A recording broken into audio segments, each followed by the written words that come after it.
Hey everybody, welcome back to the Danger Planet. Today, we're going to do a Von Schill tier list.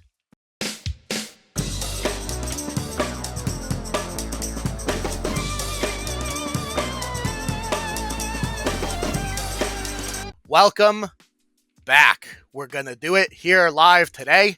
I am joined by several esteemed guests, some of which are for the first time on the channel. We have Longton, aka Badfo Haku, who is our returning guest. Haku, say hello to the internet. Hello. And then joined for the first time, we have Roxy, who is aka Bathysphere from the sort of Pacific Northwest region. Roxy, say hello to the internet. Hello, internet. And this is her first debut on the Danger Planet, so everybody say a welcome to your computers that you're presumably watching while you do other things. And then also joining us today, Owen. Owen Best, everybody. Say hello, Owen, to the internet. Hey, how's it going? Happy to be on another show for a change. Oh my gosh. And so you might know Owen from the Capital City crew, or if you've ever played Malifaux before. He's also the president of Nova, if you've ever been to that. Have you heard of it? I don't know if you've heard of Nova. If you played Malifaux, you probably have. To be fair, I will say, if you're on the eastern half of the country, Nova is one of the biggest conventions. They hold a Malifaux tournament every year, and several of Malifaux events and other side events even. It's crazy. We've carefully gathered this expert crack squad, if you will, to keep it a little on theme, to talk about the Freikorps keyword. It's Freikorps, everyone. Yeah, Freikorps. No one's crazy. That's how it works. Anybody Definitely. Disagree? It's Freikorps. Yeah, Freikorps. It's just like German. That's how diphthongs work in German. Thanks. Indeed. It is German. Von Kill. Von Schill. Yes, we've done it. Extra phlegm, ideally. Or Von Chill. Von Chill. In fact, I think I named the tier list maker the Von Chill Terra list. So, if you're on tier maker, look it up. I guess we're going to hop right into it. So, if you're following along at home, we'll pull up the first card now. We have Von Schill 1. He's got 6 defense, 7 willpower, 6 move, and he's size 2. He's got 12 health. He's got armor 1, survivalist, which we'll see a couple times, which is if a model heals, it gets +1 health. Shouting orders, Freikorps. So friendly Freikorps models within Aura 6 can pitch a card to concentrate as a bonus action, which is a thing. And then Von Schill himself has diving charge, which you may remember from Mod Tucket. This model can declare charge while engaged. If it does charge, it ignores terrain while moving and can move through other models. And he's also blast resistant, so 1 less damage from shockwaves, pulses, and blasts. He's got a pretty good melee and clockwork arm. It's a 2/3/5 with crit strike and a unique trigger pull, which we'll see at a bunch of different places throughout the crew, which lets you place the target within 5 inches of its current location, not engaged with this model, and then another friendly model within line of sight can take a gun action targeting it. He's got a custom clockwork rifle, which is a 14-inch 245 that ignores hard to wound, and it has a reposition trigger. 2 bonus action in I've Got Your Back and Shrug Off, which are pretty bog standard, and then his special tactical action Load Up lets you attach his equipment upgrades. And then push the target 2 inches with a suit on every trigger. Owen, why don't you walk us through Von Schill 1? What a Von Schill 1 list looks like. What's his deal? Yeah, sure. So the Von Schill is he's a hybrid of a support master and a fighty master. He has pretty decent combat abilities himself, but a lot of, at least when I play Von Schill, a lot of what you're going to be doing is using that load up ability to be handing out upgrades to buff the rest of your team and to use the triggers on the upgrade to give them free focus, to move them, to let them take actions for free, to do it again. And it has a native push the model you give an upgrade to 2 inches. So he's giving out mobility.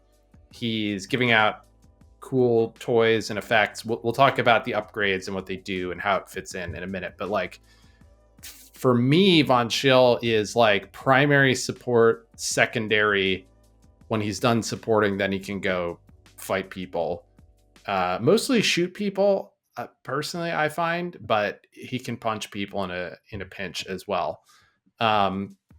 And I think that's a really good contrast between him and Von Schill too, who we'll talk about in a minute, who's much more about like going in the front and punching people, and then he sort of like sheds upgrades as like a side effect of him punching people and doing things, versus Von Schill 1, who is like, let me focus on giving upgrades to people.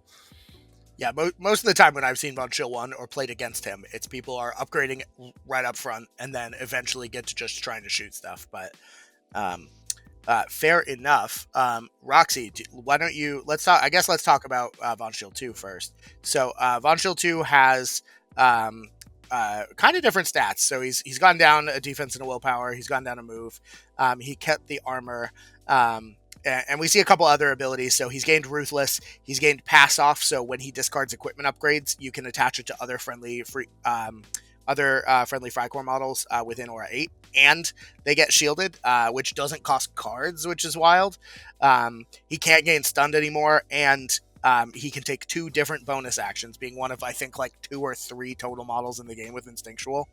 As well as just flat out letting other friendly Freikorps ignore neg flips to their attack actions when targeting him. But Roxy, why don't you break us down to what he is engaged with? We're targeting enemy models he's engaged by. Yeah. Yes. So they ignore the neg flip from friendly fire. But it's all attack neg flips. Yeah, it's not just from friendly fire. Yeah, it can ignore Serene Countenance. Serene Countenance, concealing anything, concealing, manipulative. All the newer abilities that just impose negatives on attacks targeting certain models. Yeah. It's because he's tummy glows and it lights them up. Something like that. Yeah. So walk us through like Von Schill 2. Yeah.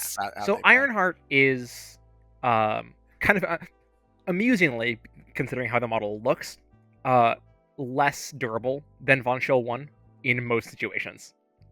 However, his offensive capability is significantly higher as well. The Heavy Claws attack is a 2-inch melee at a stat 6 with a 3/4/6 track. And the important thing on that is that it has the adaptive armor trigger, which is the only way that Schill 1 or Schill 2 has to generate new equipment upgrades. He has it both on his melee and on his bonus action. He only has the one bonus action, Mouth Motivation, and it has the trigger built in. So that's mostly what you're going to be finding yourself doing with his activations, is Mouth Motivationing something, either to give himself an upgrade that he wants, or to give himself an upgrade that he can then get rid of to give to someone who actually needs it. His action economy ends up being kind of wonky because of that. But if you can set him up to run his little engine smoothly, it works really, really well. Unfortunately, and we'll talk about this more with the totem, but the method to churn out unreasonable numbers of upgrades also ends up with your hand being mostly empty. So, big trade-offs. But sometimes you can load up multiple models with like 2 or 3 upgrades each if you need to. If you can get the right triggers on stuff. Beyond that, his main role is to be in the front of things and to draw attention. His shockwave is cool, but I've never found it to be particularly useful in a competitive sense. It's pretty easy to cheat out of, even at a defense 14. It has the added effect of models who fail to resist this shockwave suffers damage from another pulse or blast effect. It suffers +1 damage, which sounds really cool, because there are plenty of those in the crew, but you start to run into situations where it never goes through on the model you want it to. Yeah, this felt like the upgrade the action they put in to try to buff Lazarus without changing Lazarus, but it doesn't quite. Yeah, I think it can be scary and sometimes you can put it on a bunch of models and force your opponent to cheat a bunch. That's the best use of it I've ever gotten.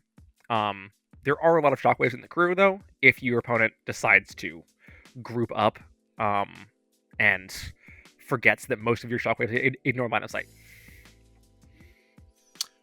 Wild. So both versions of On-Shill, sort of have this upgrade thing going on, as we talked a little bit about.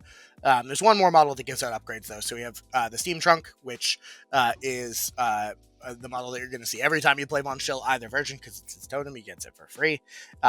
He's a little lad. He's got 3 health, armor 2 insignificant. When models discard equipment upgrades, they can pitch a card to attach a different one, which is a super expensive hard cost because of how much you're going to be cheating. At least I think. And he also has an action to attach equipment upgrades, but he can only do it once per activation. He can also end burning and heal a little bit, but so at this point, you also have the Metallurgist, who can give out 1 upgrade per turn. Oh, Metallurgist gives out an upgrade? Oh, yeah. Is it on a trigger on one of their things? Trigger on a bonus action, yeah. As far as the Steam Trunk is concerned, we're always going to see it, so we're gonna put the totem in auto include. But Owen, you got anything to say about the Steam Trunk in particular?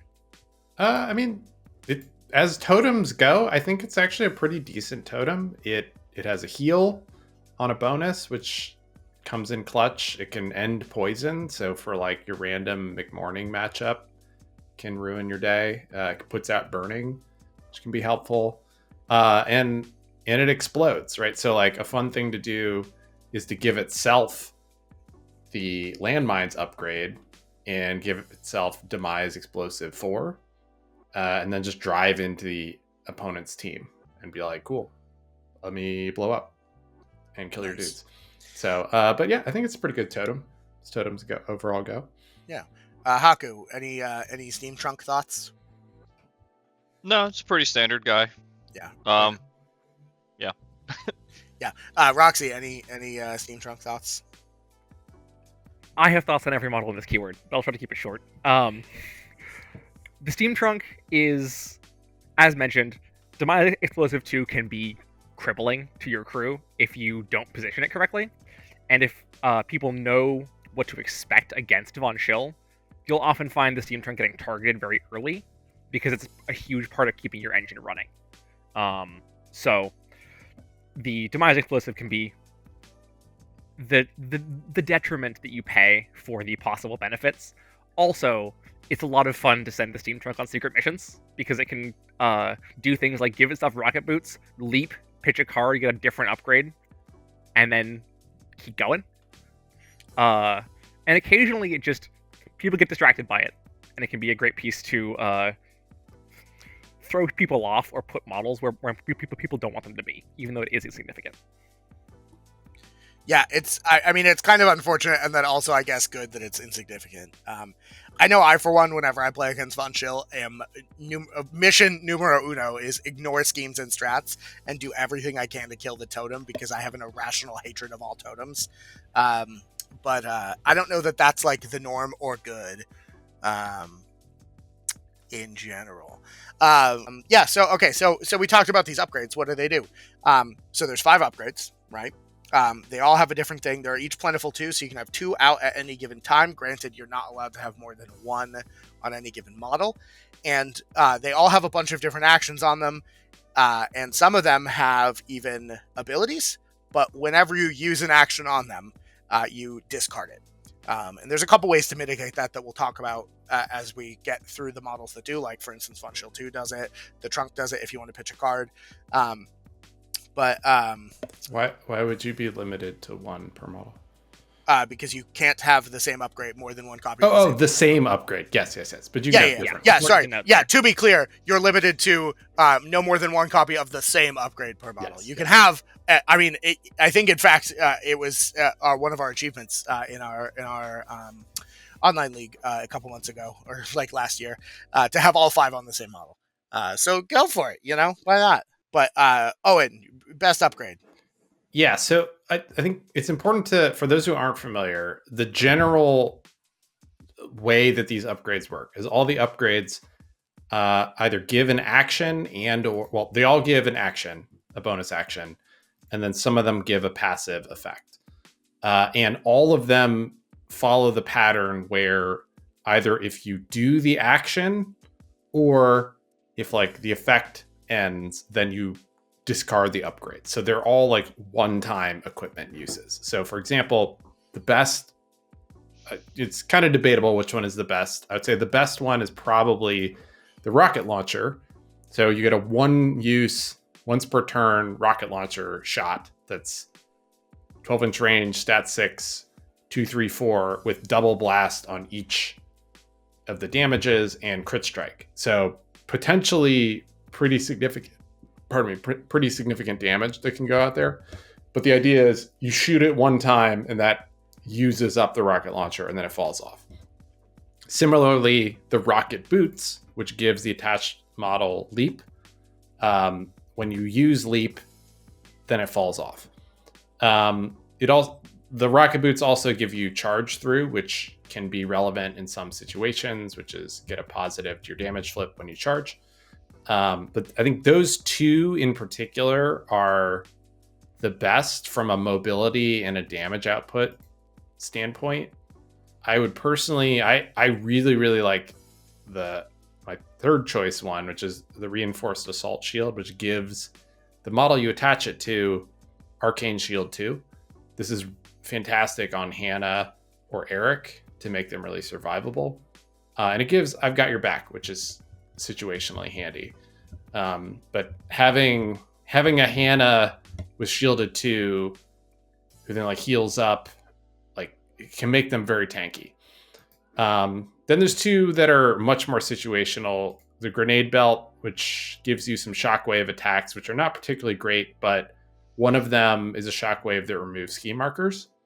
That's the main reason you'd use grenade belt. So that can be situationally good. And then lastly, the landmines, which are pretty much just bad. I think, I don't know, it puts out destructible, severe, hazardous minefield markers. There's maybe play here with deathbeds that you can put out deathbeds. There was a play in last Gaining Grounds where you could use that for research mission, because just everyone can just poop out hazardous mine markers everywhere. But that one's a very niche ability. The biggest big brain play I've seen with landmines, and the only reason I don't completely discount it, is you can attach it to your totem, and now it's a suicide bomber of explosive 4, and that really catches people off guard, especially if they have hazardous terrain or something like that. You can just be like, all right, I'm going to attach landmines to myself, walk, blow up. Yeah, definitely. I do think it's worth noting, the reinforced assault shield does not fall off when you use I've got your back. It only falls off when your shield reaches 0 during the activation phase, which means you can use I've got your back and still keep your arcane shield. Also, the fact that it only falls off when your shield reaches 0 during activations means that it incentivizes using other effects that also add shielded to stack it up on models that already have assault shield to keep the assault shield on those models so it doesn't fall off. The other important point to look at with all the upgrades, I think, and also with just about every model in the crew, is that just about every relevant action on these upgrades has a TN. The only exception is the rocket launcher, and even then, blow it to hell, which is sometimes extremely useful, has a TN. And that's a theme that we'll run into on everything, is that people need 5s, 6s, and 7s for everything they're doing. Yeah, just like stay away from Bass 2. That's my advice. I will say I do really like Blow It to Hell as a general concept. Just being able to stick Blow It to Hell places is a pretty substantial ability. But like, are you ever going to blow it to hell really when you could just kill your opponent's whole crew? I think it's useful into terrain matchups when people don't normally think of Outcasts as a anti-terrain tools faction. Yeah. And then you bring out the keyword with all the options, and helps you have against Euripides, Ma, Karis, anything. Wow.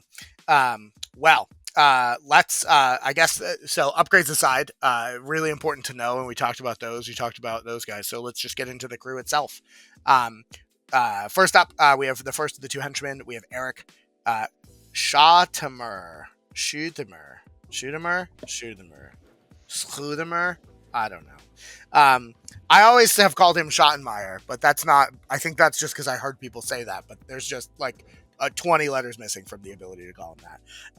He costs 10. He's got 8 health. He's got armor 2. This is one of the places in the game that we can see the gravity well ability, which is wild considering the other model's sister is coming up next. But he has a super cool ability, Charge Up, which gives him a bunch of abilities, and that's like his main thing. He also has some pretty strong fists. Owen, let's talk to me about Arik. How's this guy? How do you say his last name? I just call him Arik, honestly. Schottemer? Who knows? I'll get a Google pronunciation here for just stitch it in now. But yeah, this guy is fantastic. This guy is S tier in my book. So I'd put him in the auto include for both Von Schills for sure. Yeah, I don't think I've ever seen a Von Schill player not take this model, but I guess we'll see. I'm happy to move him if people want. And I think like Gravity Well alone gives you a tech piece that in Outcasts, I frequently hire him out of keyword into many other crews as a tech against summoners who summon off Euro guys. So like Ivan or Kirai, or just any models or any crews that really want to be like flying or leaping or teleporting to you. It's just, yeah. So he's fantastic in crew. He's fantastic out of the crew. 10 out of 10 for Arik. I think so too. But Longton, Arik, do you hate this I'll guy? I'll take the contrarian opinion. I don't actually think he's probably fine being an always hire, but I think there's definitely a list now you can build with the models we'll get to in a bit. That mean you're just not hiring him over other options. And he'll get pushed out of the list because he is expensive, and there are now more contentious things you can do with tunnel rats. So, well, we'll talk about tunnel rats when it's time. Roxy, what do you think? Arik, are you ever not hiring this lad? I would say I hire him about 30% of my games. 30? Yeah, more or less. Wow. And I am fully aware of how weird that is. Full on board. I fully agree with Longton here that what he has on his card is fantastic. Gravity Well's amazing. He has diving charge just like Shield 1 does. He has obviously the armor 2. Charge Up looks really cool until you consider that in gameplay you're only ever going to choose charged fists in most scenarios that you want Arik to be in. Yeah. If you're choosing polarized shielding or bright aether, he's not necessarily doing the job you want him to do most of the time, which is that 3-5-7 damage track with puncture. The reason I don't bring him, honestly, just does come down to the math of hiring 3 10-stone models, which I'm sure we'll get to as we get down the list. But hiring 3 10-stone models is a high ask, especially in this GG. And most of the time, unless his tools are useful, he's the one that falls off for me. Wow. I mean, I will say, Von Schill does seem to have a type, and it's a model that costs 10 stones. Jesus. But, like, I struggle. I mean, Gravity Well obviously is absurdly good, and I'm, like, trying to view this from, I guess, a Von Stuck perspective. It's not at all confusing that the 2 instances of Gravity Well exist in the 2 keywords that are both masters called Von Stumping. I'll say it. Min 2 sucks. There you go. Yeah. Min 2 sucks, but he's not. He's just Min 3 and no bonus. He's always action. Min 3. Right? Sure. And I feel like this bonus action... It's a bonus, though. I don't know if I've ever seen anyone use Anna's thing to copy anything else, but I probably have. But we will get to that. I have a dissertation. Oh my gosh. Well, okay. So I guess I don't know. Oh, and are we about to be talked out of Arik in auto hire? I guess that's. I'm looking forward to hearing the case, but I'm gonna be hard pressed. I'm gonna leave Arik in the top slot, in the very bottom slot right now of auto include, and I'll put everything else in front of him until such a time as we have hit 50 soulstones, and then we will move him down. Oh boy. Okay, can you make us? Is there a split case for Arik out of 1 or 2 more often? I think he's better in Von Schill 2 because Von Schill 2 is less interested in giving him a pile of upgrades. Yeah, and more interested in fighting next to him. Okay, well, all right. I will put him in the top of some matchups in 1 then, and I'm looking forward to being talked out of this in the future. In the meantime, let's talk about this big smashy lady, Hannah Lovelace, who you might know as the sister of Anna Lovelace, the other model with Gravity Well. So she's a big stompy robot. She's a henchman that costs 10, like you do. She's got siphon power, even though she's a henchman, which is always useful. She's got 1 armor and arcane reservoir, which is wild.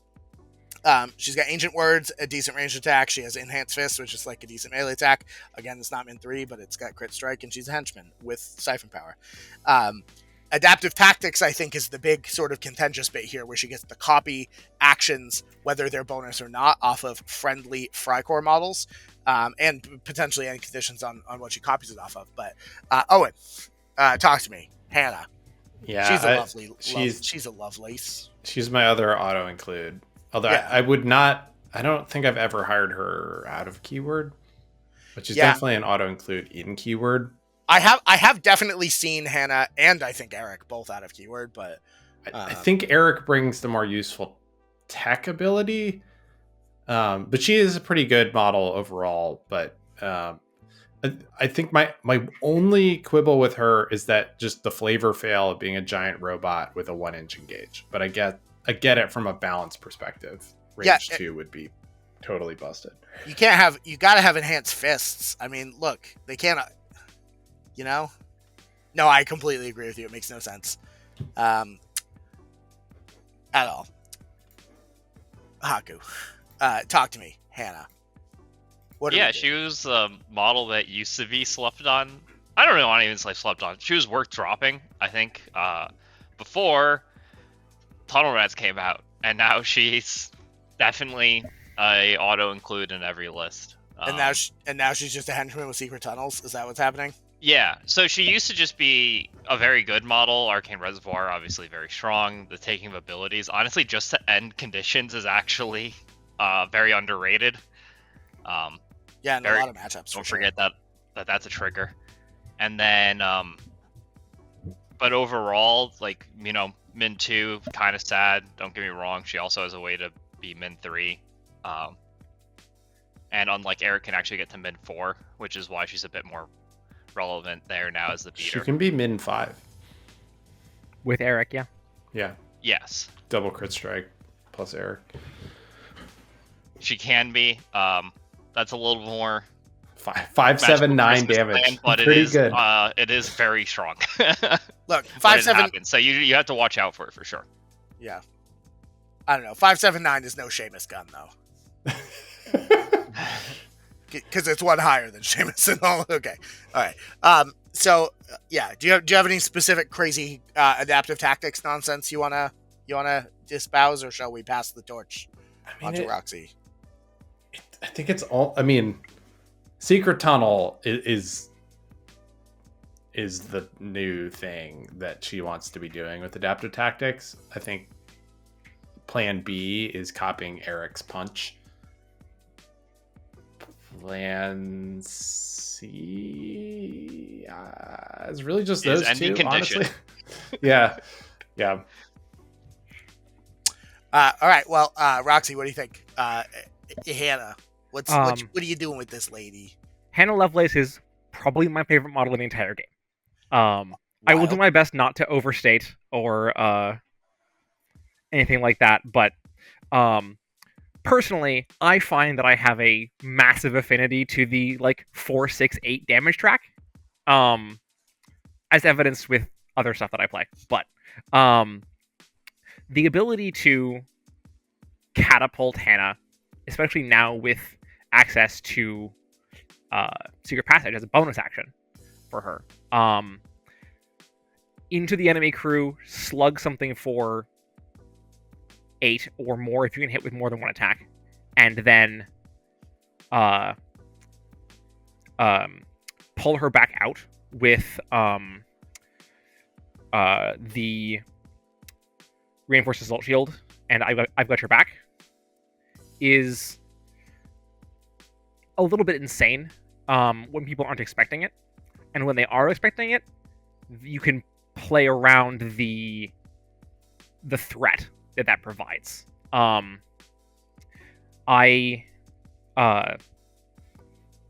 also think that Sweeping Strike is built in on her melee, and a well-placed Sweeping Strike can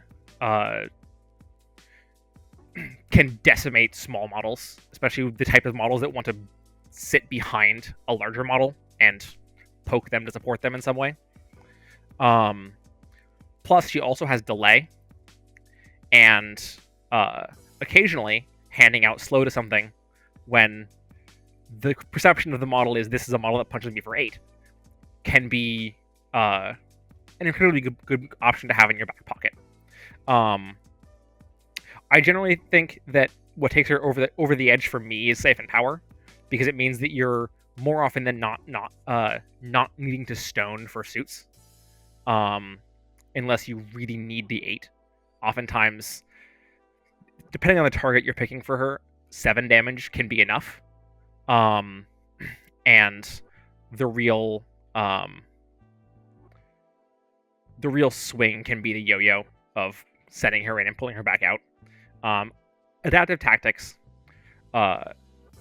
is one of my favorite actions in the game. I love being able to borrow actions off of other models, and being able to, as mentioned, taking Secret Passage is insane. And I am kind of surprised that it slipped through, but I'm happy we have it, because it's fun. There's also, as mentioned, you can take Arik's bonus to give yourself bonuses to damage. In the past, back when we had functionally unlimited card draw, if you didn't have good targets to punch, you could copy the Engineer's bonus action, give yourself shielded and more focus, but less of a thing now that we don't have the Yannic engine.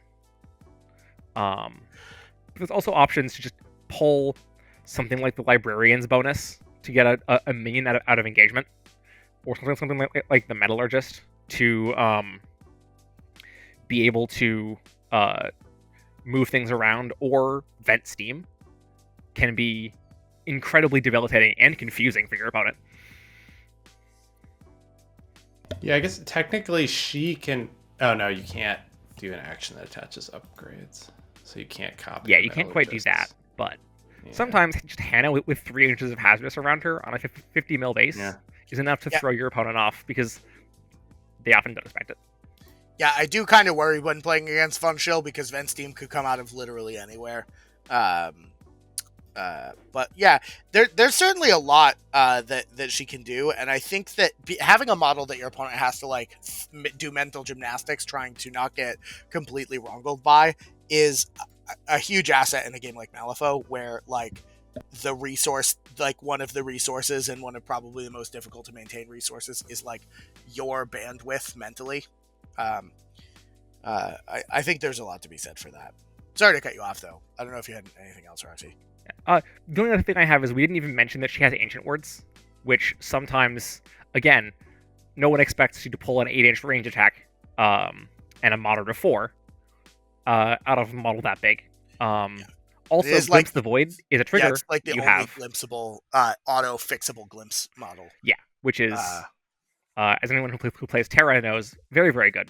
So, my favorite thing about her, and it's sort of emblematic for a lot of what the crew has access to, is being able to veer in just about any direction you need to accomplish whatever the game asks of you in the moment. Though it does often take an activation or 2 of setup, which is kind of the downside, and TNs. She's also kind of a big target, right? People who have been wrangled by her before are probably going to try and put her down, but it's a lot harder when she's armor shielded henchman, you know? I think I'm comfortable with her being in top of auto hire right now.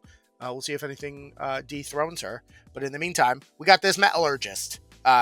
This lady is augmented Hoffman model that comes hangs out with Von Schill sometimes. She's got Arcane Shield. She's got Enchanted Steel. She's evasive. She has the Hoffman spend power token thing, but she gets it by starting next to a friendly construct.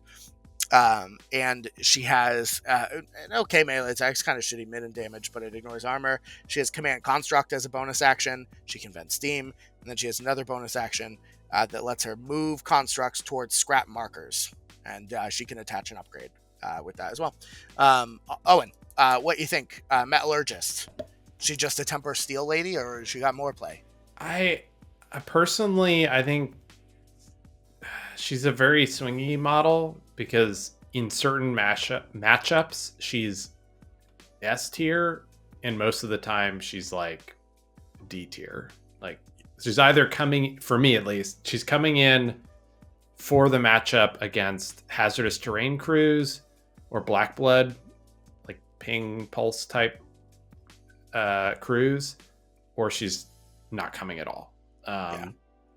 The times where you want your crew's armor to reduce to 0, and then they just ignore it. Yeah, I mean, I think for me personally, that ability is the thing that determines whether or not she comes, like whether that is meaningful or not. And that's not because she's a bad model. At 6, she's got a lot going on. Vent Steam is cool. It's got some cool abilities. But I think there's just a lot of really good models in this keyword that I would rather hire over her, unless it's that tech matchup. Yeah. As an average, you're saying sometimes that this sounds like. Yeah, I think sometimes a matchup. Haku, what do you think? Do you have a strong opinion one way or another? Nope, very solidly sometimes when you need it as a tech pick. Yeah. As pointed out, it can be cute with Vent Steam on Hannah, but yeah, fair enough. Roxy, what do you think of the Metallurgist? Yeah, I totally agree. She's the perfect example of a sometimes pick. She works really, really well when she works really well, and when she doesn't, you don't need to worry about whether or not you should hire her because the cases are obvious. Mild correction, Electrical Shock is a range attack, so she doesn't have a melee, which can be a bad I'm thing. sorry. I said melee. Yeah. Just saying that. Yeah, no. The biggest thing I encounter with her is that Command Construct requires a 9 and doesn't have the tome built in, which means you're relying on Siphon Power to or Share Power to get that suit. So it's just not reliable. Yeah, fair enough. I mean, I always like things in this game that let you luck in certain aspects, and so occasionally, I don't think you really would see this very much with Hoffman 1, but I would hire her occasionally in Hoffman 2, who does not have Temper Steel, back when Hoffman 2 was a thing that I used to play, and Temper Steel is just a really cool ability. You target a constructs and it makes their armor not reducible. It cannot be ignored, period, full stop. And that is like the kind of techie nonsense that really articulates some matchups. So I fully agree. The only question is, are we putting her above Arik? I would personally, but that's just me. Haku? No way. Haku? No way. Yeah. What is this? My value of Arik is you only have so many soul stones. All also, right. I'll also on. Not only do you have so many soul stones, you only have so many cards you can cheat on duels. And since this is a crew that has focus a lot, and Hannah with that high in the sky 8, you really are tunnel focusing on hitting these big severe damages. You don't have the cards to have that many beaters. So when you start adding too many in, it's just like, oh, I failed that attack. Cool, I paid 10 soul stones for a guy. Yeah, Wild. I agree. I do think that she's probably the only model that goes above him in Yeah. some matchups, but I think I will just be flat out What? ignoring the next one you suggest, but I'll put this one, I guess. This feels wrong to me instinctually on a very No deep way. level, but There's no way. All right. Well, I'm looking forward later to hearing what people's lists are because yeah. I have, Get in the comments, guys. yeah, That's what I it have comes down no to. idea Get in the comments. how that is possible. Wild. All right. Well, rats. I said as I put Arik in. Okay, that's a bad segue, but tunnel rats. So these guys are one of the newer models that you may not have had a chance to see from the Ashes releases. They're shared. The next two models are both shared enforcers with Miss the Ham, the Hamlin of the Plague keyword. They're 5s across the board. That's not great. But they have stealth, which is rad. Strength in numbers plus the damage when they're above half health. Nihilism, because they're Hamlin crew, so they can pitch cards to not gain conditions, which I definitely think you're going to do in this crew, because it isn't, because you need cards all the time. And the disease doesn't really play with this boy at all. The back of the card, though, they're a minion that just flat out has secret passage. So, like the 4th model in the game now, they can make secret tunnels. They can go find their lovers from distant mountains. That's what we got. Owen. Rats. S tier. Tell me. This, I think, is. I would argue this is up there as the best Outcast model of the new models. Better than Dr. Silas? Yes. Wild. Yeah. I mean, tunnel rats can see play at 6 stones. Tunnel rats can see play, honestly, in any crew in the faction. But in Freikorps especially, they're definitely auto include. Like the combo with Hannah being able to secret passage herself is incredible. And the secret passage has a crow trigger to drop a ski marker after you secret passage. So they can dig it. That you can just teleport, drop a ski marker, which is incredibly efficient for scheming. It also allows Hannah to potentially auto deathbed someone by teleporting, dropping a ski marker when she lands, and then punching someone to death next to the ski marker that she got for free, which she can get by hurting herself or another model for 1 damage with Siphon Power. So, yeah. The combo potential and the scheme potential of this model is off the charts. I agree. But Longton, do you? I hear you telling me all the time. You like text me at like 3 a.m. sometimes. And they're like, Brandon, Tunnel Rats is so bad and I hate it. It's awful. I would never hire it ever. I think when we reviewed our cards, I was a little down on him, and I still kind of am. That's the only thing I'll disagree with. I'm not the biggest fan of him out of keyword. 7 is a much more relevant cost. Suit's not built in, and it's a pretty hefty one. Outcasts lost their draw, so you know.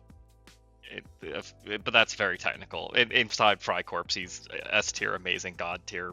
Who cares? Gives secret passage to Hannah. Everything's broken. Wild. Roxy, what do you think? Tunnel Rats, you like him? 100%. I think that he's perfect right where you put him on the list. Yeah. You think under Hannah? I was going to ask about that at some point. I can see situations where I wouldn't hire the Tunnel Rats in very specific matchups or very specific pools, but if I'm starting a Von Schill list, and for either version, I'm starting with Hannah and the Tunnel Rats, and then assessing, and then looking at the pool. The only thing I will point out is that strength in numbers is hilarious when combined with the rocket launcher, because their normal range attack is only a 6-inch range. They're already, you're in stealth range at that point, and it's like fair and balanced kind of. But if you give them a 12-inch gun with double blasts on it, and they get an innate positive to damage, it's incredibly goofy, especially if you want to do that early turn 1.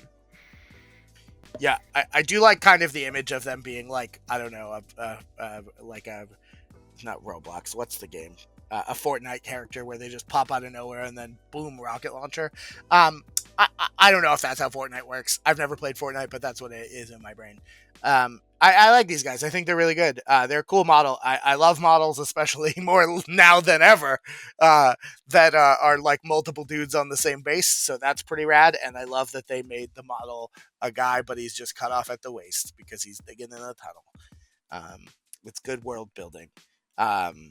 And I think these guys are rad. I'm happy where they are. Let's talk about the other model that comes in this box. So when you buy this mandatorily for every player who plays Outcasts, you'll also have a copy of Fumigator. This guy's 7. He's got 5s across the board. He's got armor. He can when people pitch cards, he gains poison because he's basically a McMorning dude. He has perverse metabolism and extended reach, which is really good. He's got that field guide thing where he gets suits for free in his bonus action. He's got an okay melee attack. It's 2-inch range, which is pretty good, and he's got a shockwave. Owen, tell me, do you ever hire the Fumigator? I haven't yet. I painted up the model. I think he's really good into Hamlin, and is more valuable in a Hamlin crew. I would, at the moment, put him in the don't hire category again, because I think there's a lot of other models that fill up my points. But I'm definitely open to an argument for him because he does, on paper, do a lot of cool things.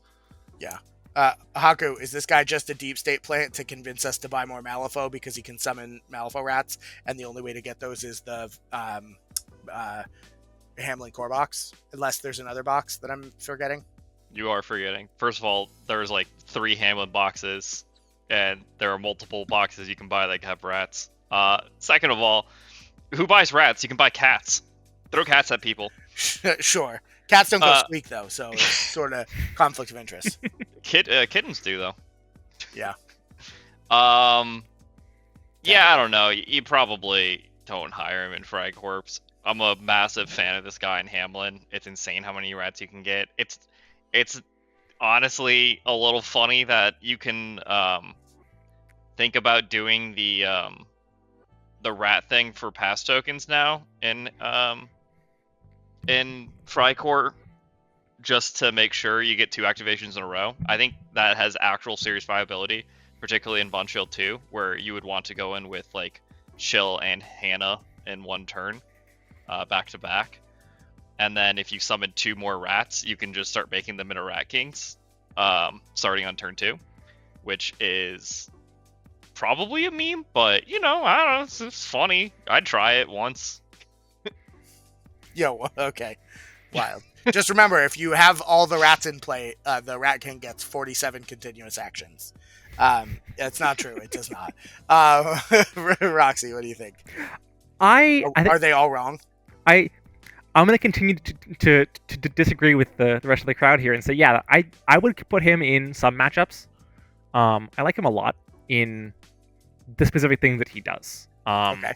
Specifically, he has a kind of surprising amount of durability if you consider how many discards the Freikorps crew has the ability to discard, and how if you make a point of using your bad cards to discard for things, because you can afford to do that,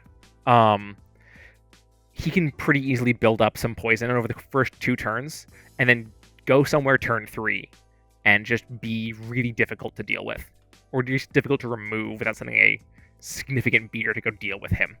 The other thing is that the not a bomb trigger on his shockwave is just range scheme marker placement, which can be really, really powerful, especially if you need to stack scheme markers up for something like Ensnare. Yep.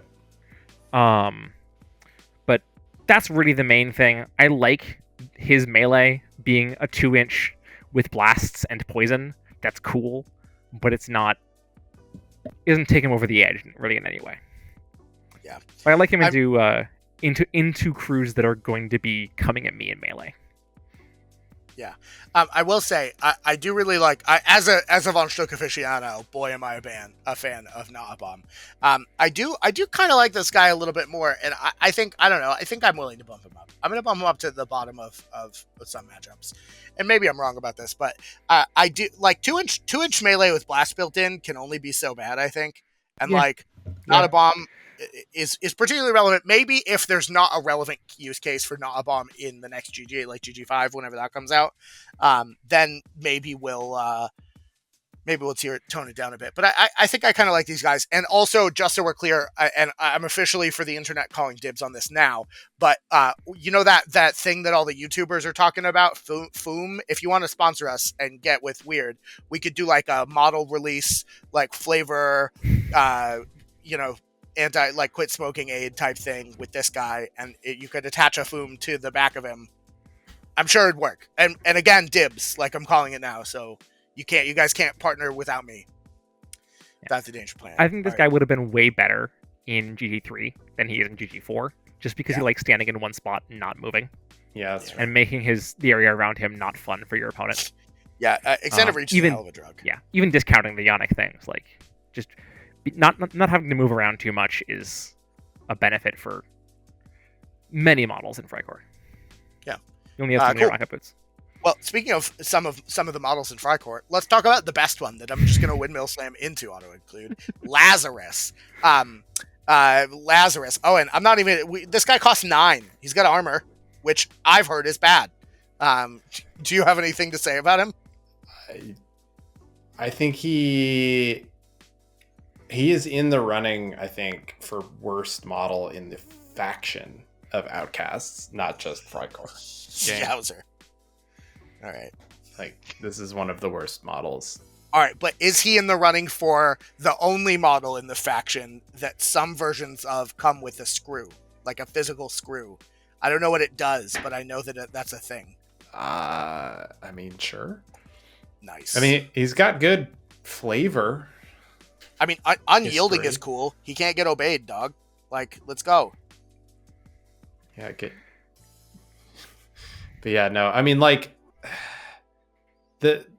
honestly, the thing that really sucks about Lazarus is the grenade launcher. Like the idea is clearly that you do shockwave saturation, like, and this partners with Von Schill 2's ability to like drop a shockwave that then makes the shockwaves do more damage and gives out a pulse of injured, which makes it easier for people to fail future shockwaves. So like there's a universe of Magical Christmas Land where like everything is shockwaves and grenades and stuff. But the problem with that is that it's just not as good as doing all the other things that you could do. Like, it's not reliable. If he's the only shockwave guy, people will just cheat to avoid the damage. He's slow. He doesn't have a lot of great things to copy. He's just not a very good model. And it costs 9. Like, this is a model that could, I think, be errated to be relevant. I don't think it would be super hard to do, but as printed, bad. Yeah. Fair enough. Longton, do you think anything else about this guy? I think he is pretty universally regarded, as Owen said, as one of the worst models in Outcasts. But worst models in the game. I think you could lower its cost to 7, and I still wouldn't hire it. I don't know what you would have to do to make me ever want this model in my crew. I mean, I guess at a low enough point, it's a 8 wound armor 2 significant model, but that's it. The back of its card is basically nothing. I'm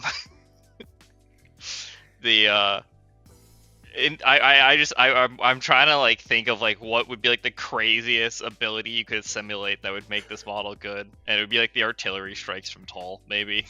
Yeah, if that was like his original purpose was having like those similarly stupid like 18 range, blast shockwave dropping things, maybe. But good lord.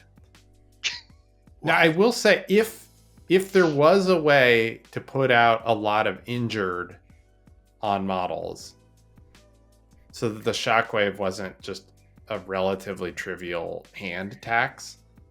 Like, it still would only go to 14 with like 1 injured. You would need to like get injured 2 or 3. You need to like injure 3 to make it like becoming really relevant. Yeah. All right. So only Make hire grenade launcher Lazarus. an 18-inch range and a defense 15 duel. Wow. So only hire Lazarus in a triples match where your teammates are Mataka and Tel. We did it. We solved the case, guys. Roxy, what do you think about Lazarus? Do you have any dissenting opinions on this one? No, I generally agree. I have hired him. I've tried to make him work. But he is. I'm going to dissent with the idea that he is one of the worst models in Outcasts, because I will remind everyone that Banditos exist. But what? Whoa, You don't hold on. Banditos have a purpose. Beyond that, I also have a very funny anecdote with Lazarus, because I hired him in a tournament against Texas Doug, and did the only interesting thing I've ever seen Lazarus do, which is the fact that he has pull on his melee. And at I think it was the end of turn 4, I charged my own model. I took him because this map was full of like height 3, height 4 terrain and severe. And that was like the entire map. So I charged my own model with the pull trigger and yeeted my own model down a 4-inch drop and the 4 inches over, and then just declined to take the additional gunshot. That led to that model being able to run like halfway across the board and drop a scheme marker, which enabled me to tie that game. Wow. And if that hadn't happened, I wouldn't have been able to tie that game, which wouldn't have led to me actually winning that event. But if I hadn't hired Lazarus, I might have won that game. Yep. Wild. That sounds about right. Yeah. All right. Well, yeah, it's not like your master can do that. Yeah. No, not at all. Never win a game that you could tie instead by making goofy choices. That's been one time at Nova. In fact, I think it was probably the Nova where we first met. I played in the invitational round, and if it weren't for a particular steam powered scoundrel, would have gone 005. So that, yeah, I get that. Lazarus is dead to me now. Let's talk keyword minions. The first one, which is, I think, my favorite, because in the GIF, in like the little picture that we're using on the tier list, I just named this square Sman, which is very funny. So the Freikorpsmann is a 5 cost 5 health dude with stat 5 across the board. You can kind of see a theme here. He's ruthless, and he can take a damage instead of losing equipment. Other than that, he's got like a shitty combat weapon. A pretty good gun, and he's got this field guide thing where you can get suits. Owen, tell me, how many Smans do you hire? I usually hire 1, but I could see a good argument for 2. I think it's auto include 1 at least. Oh, really? Auto include? Yeah. I think the Freikorpsmann's pretty great. Mainly for the reference to field guide, the ability to keep an upgrade so you can get multiple shots off just by taking a damage, which is very helpful and helps with your hand. So yeah, I think they're solid, and they're low cost, so they can also scheme, they can shoot at stuff. Like, yeah, they do a lot.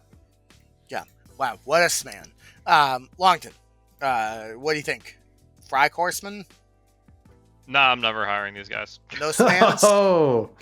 All right. Well, Continue the disagreements. No, I don't think they do anything I really care about. I understand the idea of you're shooting multiple rockets the way I build my list, though I don't have the points for them. And I think they've definitely gotten outclassed by the other models currently in the faction. wow, very contentious Sman script so far. I don't know. I'll workshop that and edit that pun in. Look, one more Soul Stone's an engineer. You know I love my tools. Yeah, very much so. Roxy, what do you think? Do you hire the Smans? I think I'm right in the middle. I put him right in the middle of some matchups for both, because in my mind they do the thing where they can take rocket boots and use them multiple times over multiple turns. Yeah, but they're paying health for the that. Action on rocket boots is, I think, once per turn, yeah, or once per activation. The rocket launcher is once per activation. Yeah. Rocket boots is the bonus action leap. Oh, it's bonus. Oh, sorry, boots. If you give them the boots, they can rocket launcher, or they can leap, walk, and then turn to leap interact or something, in a situation where you need that. But now that we have tunnel rats, that's less necessary, and I think I would only really hire one if I needed a second model to go do something like that. Like if the pool requires me to go score Power Ritual in corner, I would hire one. But otherwise, I do think that for 6 points you get more stuff in the keyword. Yeah. So okay. So I think that seems reasonable. I will say you could I think for the fact that they are a ruthless minion with an okay shot alone makes them like almost near auto include when you're playing any really heavy terrifying lists. So like Rezzers. I do agree with that. The ruthless is really useful. The other thing I'll say is that their thing where they take 1 damage to keep an upgrade is not irreducible. So if they have shielded, the shielded can soak it. Yeah. Yeah, I can't. Which is relevant for Von Shield too, because when he passes upgrades, he gives them shielded, and then they can keep it with the shielded. Okay, Freikorpsmann. There's a lot of Smans. I'm going to put them at the bottom of some matchups. Let's talk the next minion. So we already sort of talked about it. Engineers. This model, it costs 6 tools for the job, and it has 6 tools for the job, and it has tools for the job. And on the back of the card, it doesn't matter because it has tools for the job. Owen? So, probably controversial opinion. Ooh. I don't usually hire this model. What? Wild. Tools for the job is good, and maybe I'm just bad at Malifaux. I don't know, but I generally prefer other models. But this could also get into the argument about like, oh, are you doing stuff and not taking Arik? But I think it's definitely a strong model that I probably should play with more. So I would say, I don't know, I would put it in the some matchups category. Yeah, it's got 2 3/5s for days. Yeah, I mean, I feel like Haku's about to argue that this is the most. Well, it has tools for the job, so it doesn't matter what the rest of the model says. Haku takes December acolytes. He hires them, so that's not really true, but you know what I mean. All right, Haku, what's the stitch? What do you think? Is this actually more than just tools for the job? Yeah, it's tool for the job and focus. Well, and shielded. Yeah, it does give out shielded focus. You're not wrong there. It's insane. It's actually just insane. So it's a very easy way to the whole. We'll get to it probably later, but the whole concept of my list, obviously, especially now, is your alpha striking and Hannah. So what you want is 2 Massive Severes in your hand, and you want Hannah to have 2 focus. 2 of these guys do exactly that, while also rigging your hand to be slightly better because you're targeting a Freikorps model, so you're also looting a card, which is really strong. Yeah. So where would you put them? I guess is the question. Oh, always higher. I'd probably hire 2 of these guys now, but you always at least take 1. Wild.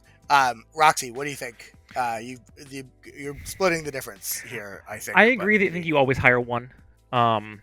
I think that hiring 2 is much more contentious. I've done it plenty of times, but I also more recently have been hiring 1 just because of the current GG we're in. But yeah, I generally agree with what Haku is saying here, that tools from the job giving you Severes. And I think this is the part where I'm going to wax philosophical about cards and how card efficiency works in this crew, because it's weird.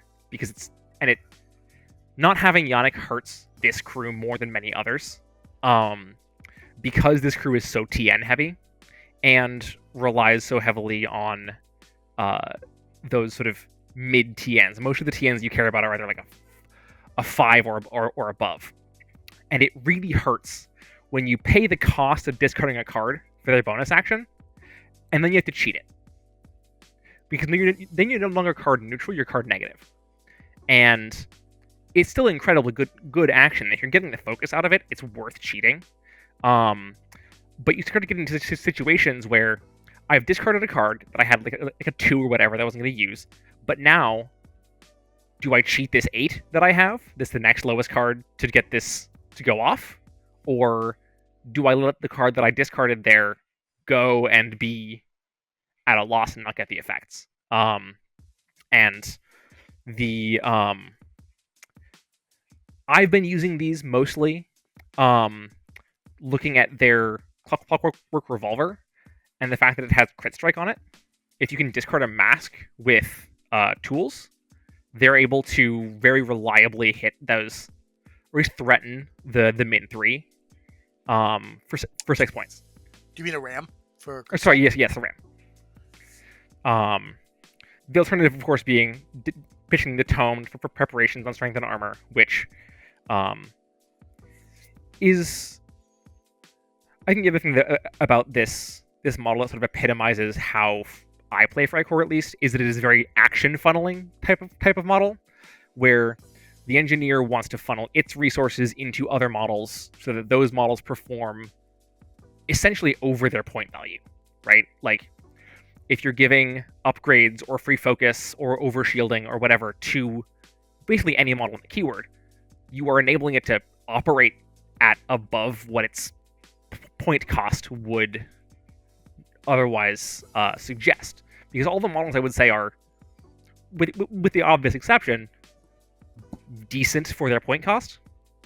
And adding the effects on top of them is what makes them good and competitive. But I think it's the loss of the card engine from Yannic means that we're put in an interesting position of people expecting Freikorps to always be able to hit really, really hard and always be able to hit all their TNs, when that's not really always true anymore. And I've had opponents be very surprised of like, oh wait, you're not cheating that TN, you're gonna let it go. You're not getting 4 equipment every turn, sort of thing. And that's the new reality we live in. I think it's very interesting. Yeah. So you said you're more reserved on the engineer. Definitely 1 less than 2, probably. Yeah, I would say always 1. Sometimes 2, but only sometimes. Yeah. I will say as my Von Schill experience is quite frankly mostly oppositional. I've piloted him like 1 time as a friend for a friend, but I think I'm gonna put him in right at the top of always higher. I think definitely the 1. I think 2 might be crazy, but or like Haku, but that's like a different type of Malifaux. I can't play that kind of Malifaux. But yeah, fair enough. I will say, Owen, I do like tools for the job, and that does color my opinion a little bit. But if don't live on the crutch that is tools for the job, and maybe you're just better. Maybe you're better at Malifaux than everybody else. I don't know. I mean, you did just win Iron Scorpius at the biggest Malifaux tournament in the United States this year. So, just saying, you must know something. Damn. Yeah. I forgot to sneak that into the intro, so that was me sneaking it in there. Congratulations, by the way. Well, I really wish that I could have played Von Schill for the last round, but I used do you Von Schill too early? No, I mean it was, I think, a reasonable pick in the round, and Terra's usually good on explosives, but Terra does not like Nekama 2, whereas Von Schill would have been like, yeah, I don't care. Yeah, fair enough. Speaking of not caring, what about this scout? He's from the shadows. He doesn't care about deployment zones. Let's talk about that. Because apparently we're on good mythical morning now. So another 6-cross model with 5s across the board. He's got from the shadows, as I mentioned. Advanced sights, which is really good, so he ignores concealment and friendly fire. Sniper. He does it. Clockwork, Riflee. He's better than, I think, most of the the sniper models. But no sniper ability, so he cannot in 3rd edition shoot have 24 inches. Range. Yeah. Did he in 2nd edition? He did. Yes, he did. 22-inch rocket launchers. Everyone, go to Georgia and riot. Okay, Owen, tell me, what do you think about this scout? He's a scoot. He's gonna scoot around. I think they're pretty good. I'd put scouts. For me, scouts are sometimes take. I mean, they're solid. They have good abilities. From the Shadows is very mission, map, and matchup dependent, but in the right mix of those, it can be very relevant. They're not terrible being close to your crew, because like you said, you can give them a rocket launcher and then he can shoot with stat 7 against models that are already activated, which is pretty sweet. Oh yeah, because you got that pursue. Yeah. Yep. So I mean, like, I think they're solid. For me, they're not in every list though. Yeah. Haku, what do you think? Scouts? I think specifically in this GG, From the Shadows is pretty strong. I mean, we have a strat where one of the markers is literally on a corner. So if you're playing flanker corners, you can just have a guy starting there with a sniper rifle pinging at people who come near him.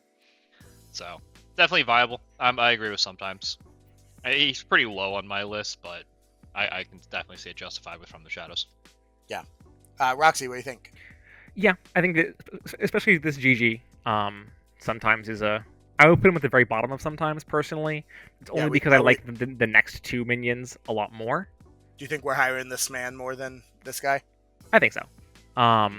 If only because the I think you get more per stone you spend out of a Freikorpsmann than you do out of a Scout, unless I guess it kind of depends on the board, and your opponent. But most of the time, I'd say I'd rather have a couple of things over this. But if it's the right tool for the job, it's the right tool for the job. Oh, but that's the last guy. Okay, we did it. All right, I'll defer to this for sure. I mean, you got to have shooting. I think From the Shadows is particularly strong in this GG, as Haku said. I think the one thing that I didn't hear anybody mention is that he has built-in reposition on his Clockwork Rifle, which is kind of cute because you can like put bullets downrange, but then also scoot up a tiny bit. And like the downside though is that he has no bonus action, but at the same time, if you're putting him near your dudes, then Von Schill might give him one, but you probably have better targets to get bonus actions to.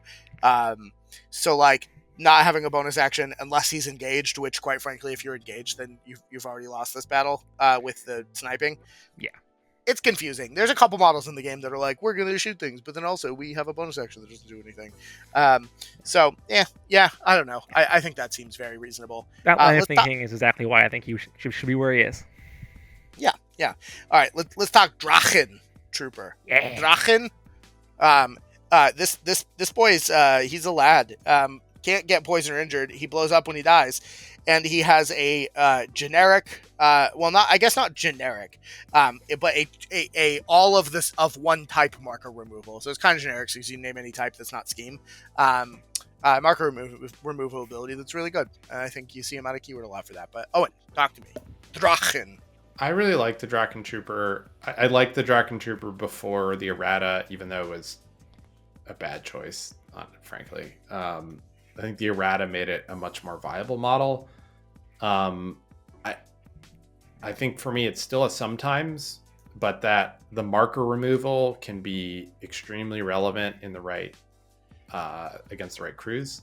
I've had it do work mass removing corpse markers to shut down summoning things, or removing, otherwise non-destructible markers can help deal with that. Weirdly, I love, and it's like too expensive to really like do it, but it works really well with Jackdaw because it attacks move with the flamethrower, which is fun, but I don't think it's actually that great a pick. That is really cute. But yeah, it's a lot of fun to do there. You could do that and the it's some of the other sort of like blasting type things. But I think solidly mid tier for me. Yeah.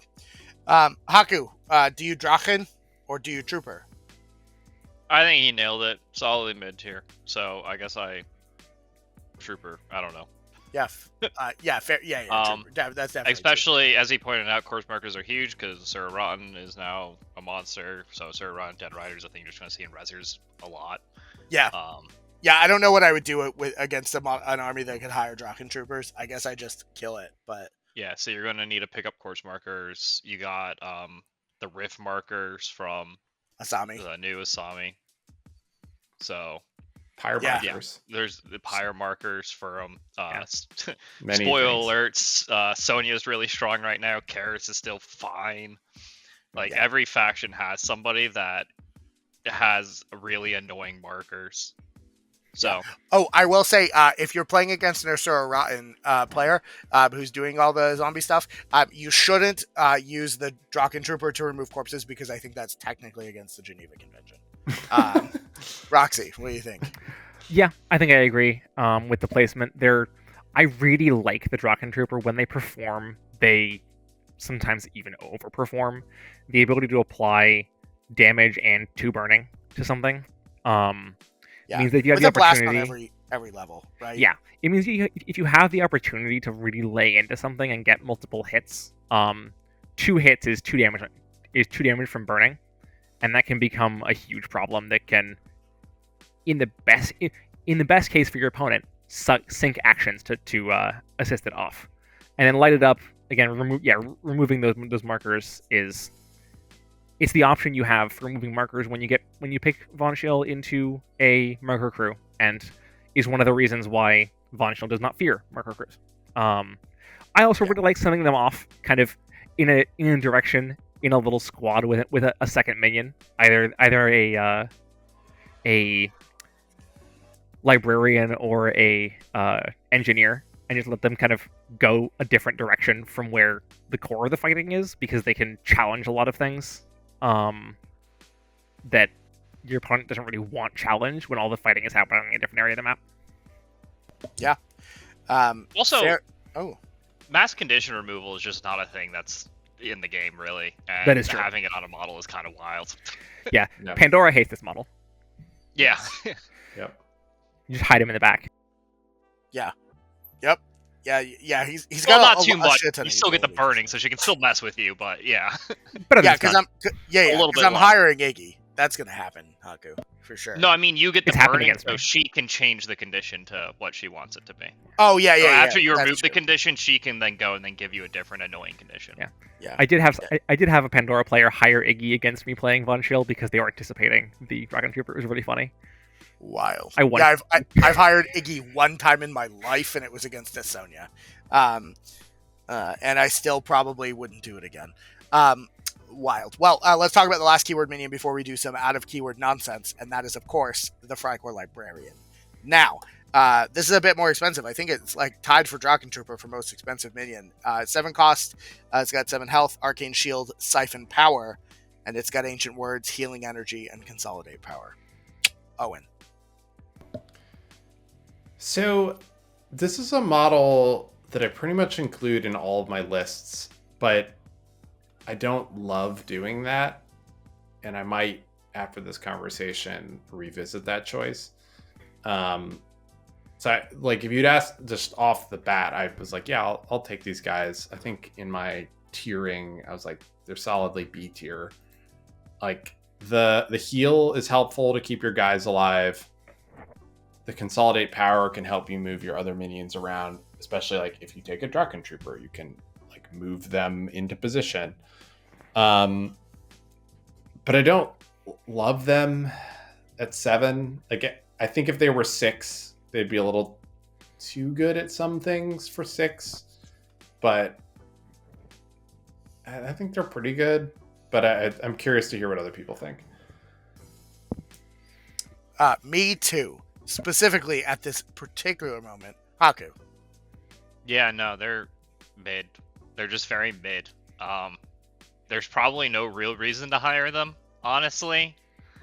But you're not going to feel that hurt. I think Owen described the feeling great. You're like, I'm hiring them. They don't feel like they're performing well. Maybe I should drop them. And the answer is, yeah, probably. But also, there is a reason you took them. It's just can change play patterns. The healing can be insane, but you're so card dependent now. It's just the TN6 matters. If you flip a 1, that matters a lot. I mean, obviously, Von Schill 1 can do get +1 healing, but still, it's pretty depressing. And if you're that close, these models just absolutely die. But, they take pressure off the frontline models if they are going after your support healing models, ignoring the Von Schill in their face that's wounded. So, they're always just been mid. I probably don't hire them ever, though. Roxy, what do you think on this Freikorps Librarian? Yeah, I think I hire them. I have hired them fairly often. I would still put them in some matchups, if only because the Emissary is just multiple times better in every way at what they want to do. The exception that I will point out that I have had good success with is that they do have Surge on their attack. And if you have the space to ping your own models for 1 or 2 damage and kind of spread out the ping from Siphon Power, you can get some just cheap shots off. Oftentimes, willpower is a low stat compared to defense, and you can draw some cards off of it. But the biggest utility with them, I think, is consolidate power, especially since they can target themselves with it. And so they can kind of be a 3 AP model, but only if one of those 3 is moving 4 inches toward a friendly model. Sure. Yeah, I mean, these guys seem fine. They're like healer support things, and I think that this crew is a crew that wants that, but 7 points is a lot for a minion that has not, like... Yeah, if you focus on them, they're going to die, right? And that's not great. So where are we putting them? Under scouts? Above scouts? Under Fum? I put them above the Fumigator, but below everything else, personally. So is left... Left is kind of better, but that's not explicitly true, but yeah, kind of. Like, the closer up, it's like, you know? I don't know, I would move the Freikorpsmann. I still wildly disagree with... I'm on Owen's side this time. Okay, on this guy? They're all Freikorpsmann. I'd put it below Freikorpsmann, honestly. If I'm wasting soul stones on a minion, I'd rather just have another minion that... Another span? And 2 soul stones to punch things with. I still argue that the Arik placement is criminal, but... I agree, though. It makes me feel sad for Arik, you know? Yeah. All right, well... that brings us to the end of the actual in the tier models. We only have 5 out of keyword picks this time, and we're going to do them in station order as well.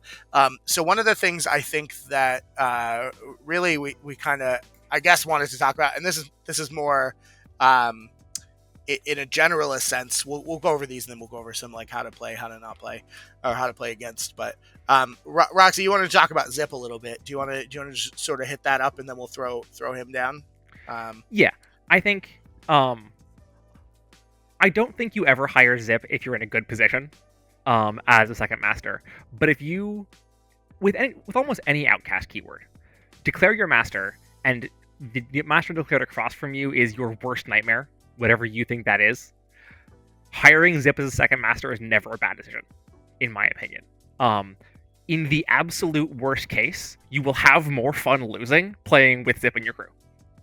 And in the best case, the amount of disruption that he can bring can truly just throw some crews for a loop and give yourself the opportunity to pull yourself out of a situation that already starts poorly. Yeah, no, fair enough. I mean, I really like ZIPP. I will say the opportunity to turn any Malifaux game into a buddy cop drama with ZIPP as the wingman is rad. Yeah, obviously. Definitely. So I guess then what percentage of games do you, Roxy, envision this happening as like a dedicated outcast main? Ideally, 0. You never want to ideally 0, sure. Yeah. I would put him in never hire because you never want to be in that position. Okay. But it's good to have him in your pocket when you are. Yeah. And especially for Von Schill, where there's not that many keywords that just outright screw him over. It's more vibes dependent, I think. But I've done it and it's been really fun. Yeah, no, fair enough. Haku, Owen, do you guys ever second hire ZIPP as an outcast? I don't think I've ever played ZIPP. Like, do you just not own You're ZIPP? missing out. I have ZIPP partially assembled. I don't know. I don't like gremlins just as an aesthetic. Yeah. Oh, right. I forgot I asked Haku. Haku has a violent pathological aversion to gremlins, and I really, it was very uncool of me to ask that. I apologize. But hear me out, though. He's not technically a gremlin. Because they cast him out? I don't know. I'm not really sure what my argument was at. But yeah, definitely I think a good point worth bringing up. And also, can I just say, if you are thinking about buying Zip and you're an Outcast player, you should talk to a Zoraida player because they need the henchman if you're never going to run him as Zip. The first mate is like a mandatory Zoraida owner person. So like, and the only way to get him is Zip's core box, and it's one of the probably more egregious things that there is to do in the game. Also, when real did quick, you not take the first mate if you hired? If you're hiring Zip, you're not going to also hire the first. Oh yeah, yeah. As a second, but like if you're primary Zip, like if you're primary Zip, don't do this. Then you're going to own Zip already. But if you're not maining Zip and you just want Zip as a second master, literally split the core box with the Zoraida player because it will be cheaper for them. And then you take the better Zip and sail the 7 seas, because legitimately, I actually don't mind the do as a second master. Because unlike Zip 1, he can interact. Yeah, he doesn't have better stuff to do. And draws, 3 cards, and that's pretty insane. Yeah, I mean, as point. They're both goofy nonsense cards, masters that run around the board and do stuff. And I think even though they do have varying strengths and bits, that's a fair point. What does he come with? Who's the infamous share in the Burns box? It's Zip and Bo Fishbacher with Maxine. Max. Yeah. Yeah, fair enough. I mean, maybe there's a link up there on the Tiri side, but it's kind of few and far between. One thing that we didn't talk about that's I think really important to talk about though with the Freikorps models just before we move on is if you're gonna hire the Freikorps Librarian, you definitely want to hire the one that's holding the book because it's holding its like Kukri-esque scimitar blade correctly. You can't reverse grip a blade like that because you won't be able to extend far enough to get the advantage of having a bent blade. Thank you for coming to my blade segment. Let's move on. The funniest part is they don't even have a knife attack. Yeah, no, they don't. They just it's because their words are so ancient. Which maybe then the first one is more thematic because they physically can't attack with it because they're gonna break their wrist and not do any damage. I think it's a holdover from second edition. Yeah, in second edition, were all of these models the same model, but they had different loadouts, like the Titania minions, more or less. Or the second sculpt for the Librarian is new, I think. Yeah, it's a new sculpt. And the second sculpt for the Sniper. I mean, the Librarians were almost a Vix model. True. In 2E. Yeah, that's Weird. true. Especially because they had the same meme that Vanessa had, right? Be on the center line. Yep. Oh yeah, and I guess they made new scout sculpts too. They did. Yeah, there's like it was very contentious because you wanted 3 scouts, but their box, you had to buy 3 Von Schill boxes, and the only other way to get a scout was like $100 pledge to one of the starter. Yep. I think it was the RPG Kickstarter. Oh, is that the one? Is that the one that came with the Anna? The $300 pledge gave you the limited edition Anna model. I have that Hannah. Yeah, and I think the 100 gave you a limited edition scout model. Yeah. I had looking at cards. So it is wildly different. Seeing someone with the alt sculpt scout was huge. Also, they weren't called scouts, were they? It was something else. They were scouts and they were trappers. Trappers. Trappers. Yeah, I had 2 of the Von Schill core box in second edition, and I'm really glad I did because the first time I put together the Steam Trunk, I royally screwed it up. yeah, sounds right. God, I hated assembling Still that the thing. most complicated model in the game to assemble. Wild. You just have to balance it. Yeah, I didn't build any of these models, and I hate the Von Schill. I'm shocked that's the first time that's happened tonight. It probably hasn't. I just didn't notice. Model, the old one, it just bugs the shit out of me. But I think, just as an aside, I think we can probably cut Mad Dog Brackett pretty short. He's an absurdly strong ranged speeder model. He does his own stuff. He's super good. People hire him out of keyword all the time. He's like the ubiquitous out of keyword hire in Outcast, and we've talked about him at length in every single Outcast tier list or Outcast adjacent tier list that we've ever done. Do we need to cover him more? I mean... I'll just say he's falling out of favor in Von Schill, I think. I don't ever take if him. you have one. I like Arik more than him. Yeah, I don't disagree. It's he's just kind of it's Outcast, so we throw him in. I'll put him at the bottom of never hire, which I think isn't true. If you're gonna out of keyword hire somebody, it's probably gonna be him. I'm gonna put him. It really comes. It's definitely sometimes because it really comes down to like, oh god, they have a lot of armor. I just want to like snipe armor. Yeah. He's fair great enough. Hoffman. Yeah, amazing against Hoffman. But against anything short of that, I would rather have Arik. because he also has armor piercing, and he gets to interface with all of the keyword synergies. Who do I like the against the why am I blanking on the Rezer guy's name? The Stuck? guy who replaced Nico Ni. Yeah, Von Stuck. Do you Von mean Schill. But it's not Shook. Yeah. Yep, you said it. Von Shook. Great. Okay. I have no idea what the other words you just said are, but wild. Don't worry about it. Cool. All right, that's my dog Bracket. Check out our other Outcast videos if you want to hear us talk about him at length. But these are good point case hires. Let's talk Yannic Waller. So Yannic is probably one of the more contentious models as well, because Yannic used to be like the core card draw engine of every Outcast list ever, and then they were like, oh, that's a lot. Let's fix this, and then they eroded her. So now she's just hanging out doing stuff. Owen, do you find yourself playing with the new Yannic? And if so, what about in this list? It's so funny because like I never did the Yannic thing. Like I never played Yannic. Actually, I don't think I've ever played Yannic like ever in a game of Malifaux. Which you like just didn't rely on the crutch of having and everyone's like, oh my god, it's so like busted and all the stuff. And like I read about it, I was like, oh, that's pretty good. But I don't know. It just maybe it's just my like extreme dislike of that entire starter box that like they would create a starter box that was keyworded for explorers as a way to just get more explorers models. I was like, what the hell? Like, this is insulting. Yeah.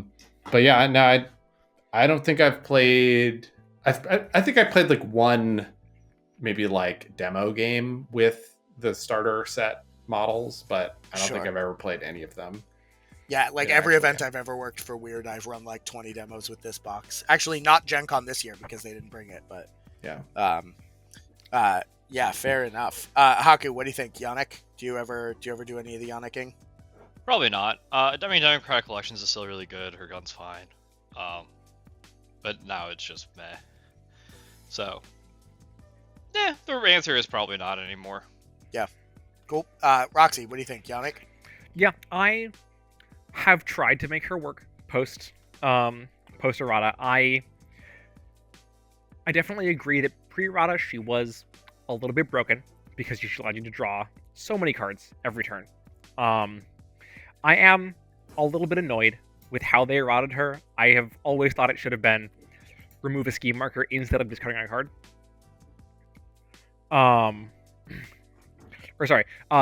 Remove a scheme marker and draw a card in addition to discarding.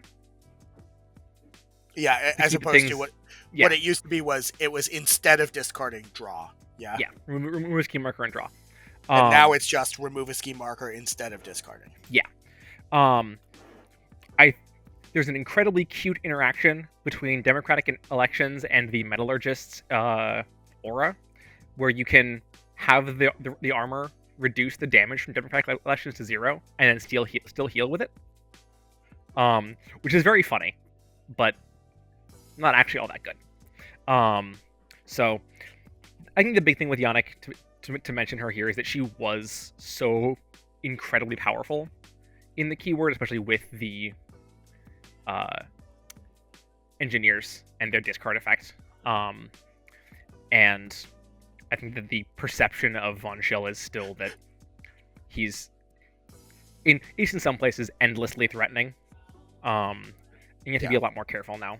And which leads into my biggest weakness for Von Schill, which is hand attack. Yeah, for sure. Yeah, you have so many TNs and so many things that you just have to discard cards for that without Yannic support, I think that one of the things that especially newer Von Schill players struggle with is hand management, which is already a difficult skill in Malifaux. So we're gonna give Yannic the boot. Is that what's happening? I'm gonna put her above Lazarus because I think she at least deserves that. Yeah. Yeah, that's fair. Sorry, Lazarus. That's so funny. Maybe you'll rise from the pits one day, buddy. Let's talk Student of Conflict. This model says fast. It goes fast. Models go burr. Owen, do you ever make your models fast? In Victorious, I do. Do you do it outside of the Victorious? No. Wild. Are you just a keyword purist, generally speaking? Is that kind of the vibe? Or and what happened to the Prospector? oh, fuck! I will add that in post. We'll talk about the Prospector after. Because honestly, like when it comes to out of keyword Prospector, Well, Prospectors are. I take in like almost every list because I love Prospectors. I'll throw the Prospector up last. Prospectors are versatile and they're not. Well, when we say out of keyword, we generally we mean like not different from different keyword, but you're not wrong. Good call. Sorry, I missed that, Owen. I think I downloaded the card and then it got lost in a folder. Student of conflict, you don't really do much. Longton, what is your student of conflict thing? Because you're the one who was like, let's add student of conflict. Always higher every time, every list. Really? I mean, that's a little exaggeration, but definitely for Von Schill, I think he is an easy auto hire. Yeah, just because you're just for the fast. Yeah. No, not just for the fast. I think people do focus a bit too much on the fact that it's just fast. And they're like, oh, I don't really need to spend 5 soul stones on fast, even though that's a ludicrously low amount. Especially to fast 2 models. So, well, you still need the scheme markers to exist. Well, engineers generally just take a walk focus action, and perfectly fine with them taking an interact walk action, in order to give their AP to someone better.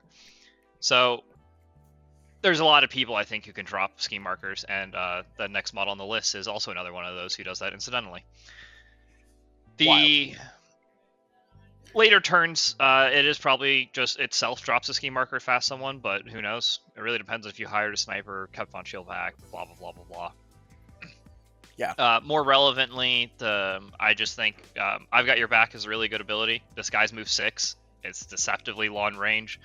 It's 18 inches up the board. I got your back. And you're kind of fine if they decide to kill this model instead of the Hannah that she just rescued. So sometimes they just leave her up there. And even when you do throw her in the middle of the map and they decide, oh, we'll ignore it and kill the Hannah. Subterfuge is huge. It's just, a giant 6'6", 6-inch radius circle that just says you kind of can't drop a scheme marker if it really matters. They have to do wonky things in order to either block your line of sight, not that hard admittedly, or, they just don't do it. Yeah.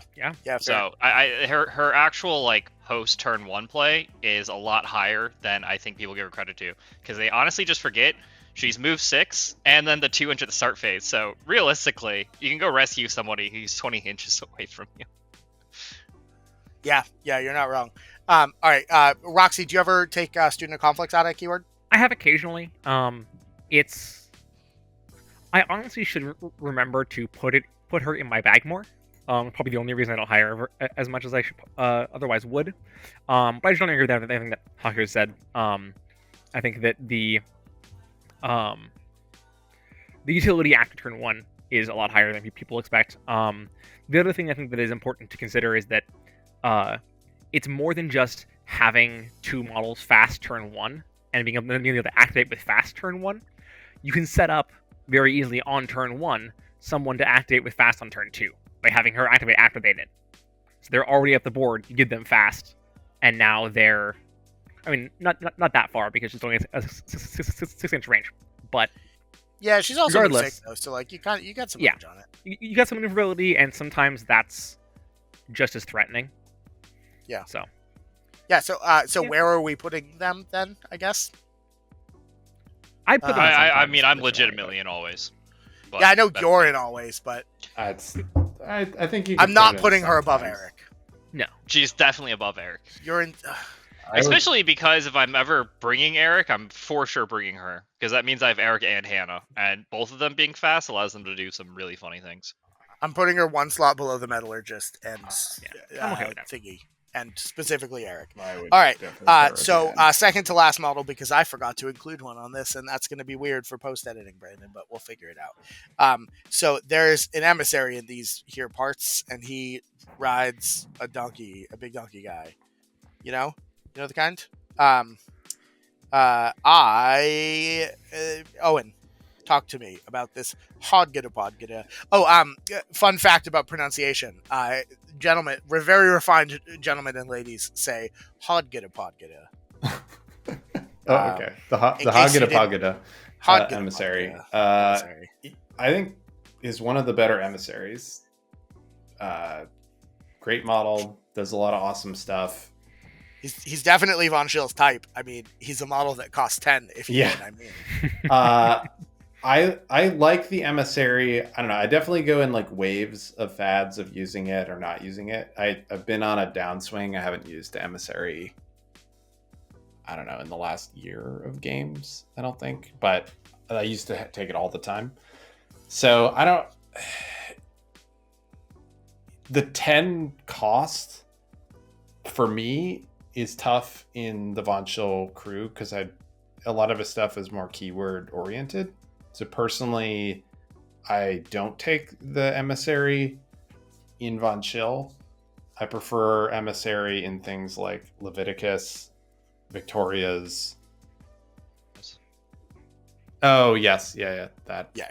So I think Hodge-Podge is fine. It wouldn't hurt me to put it in the crew, but I don't typically do Hodge-Podge for Von Schill. But I think he's good into several other masters in Outcasts. Yeah, fair enough. Haku, what do you think about the Hodge-Podge? Solidly decent. As I said, it kind of helps with the setup for student. Really don't need it though.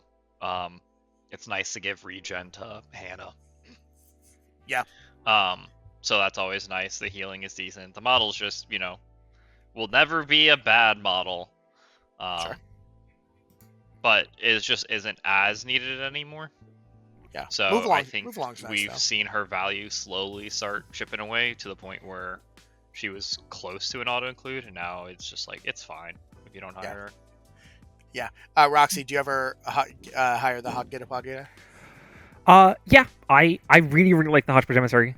I think that I do agree that his value has gone down over time. Though I attribute that more to the GG change than to any like fundamental game changes and like new models. Yeah. I think that what he enables is still a ton of fun, and the memento upgrades or trinket upgrades are so interesting and can enable really insane plays. Like giving Hannah Companion is so funny.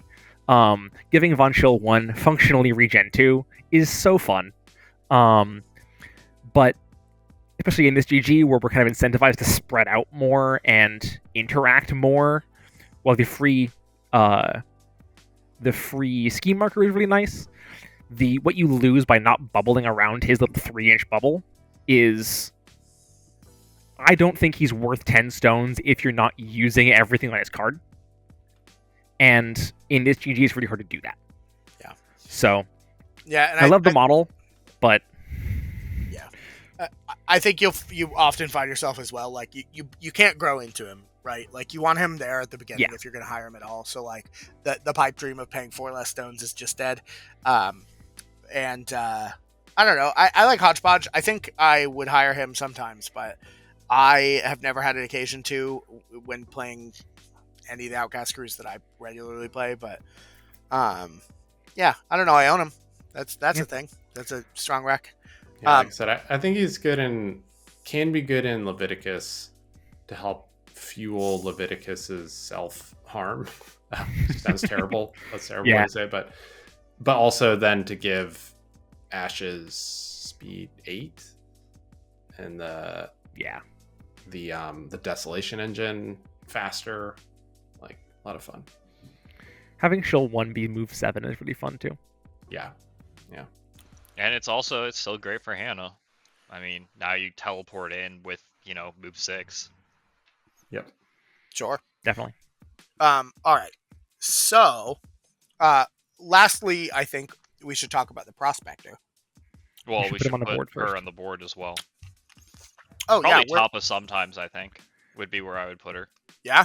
Just like hard Tapa sometimes? I mean, as pointed out, would. like regen and companion are 2 like insane upgrades in this crew. The Hodge-Podge? No way. Yeah. You're putting it above all the other keyword above Arik? No way. Definitely All right. I'm putting him below Arik. We're doing it. All for card economy reasons, honestly. Yeah. I usually start my lists with the Hodge-Podge Emissary, in the list, and then end up cutting it.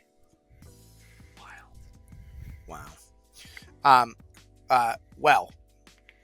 That seems like a difficult task, almost as difficult as a task as prospecting.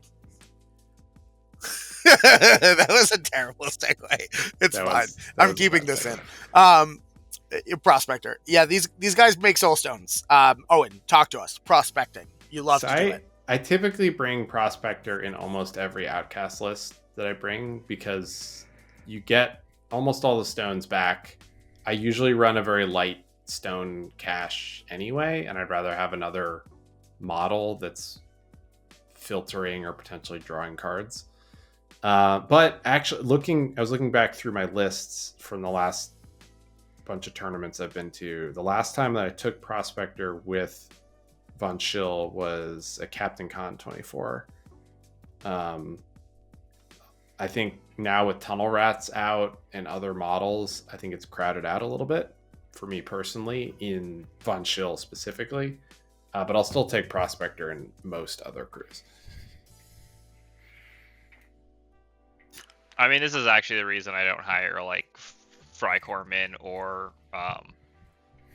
the Librarian, Scout, all these models, is because I'd rather just hire the Prospector and get the soul stones back over time.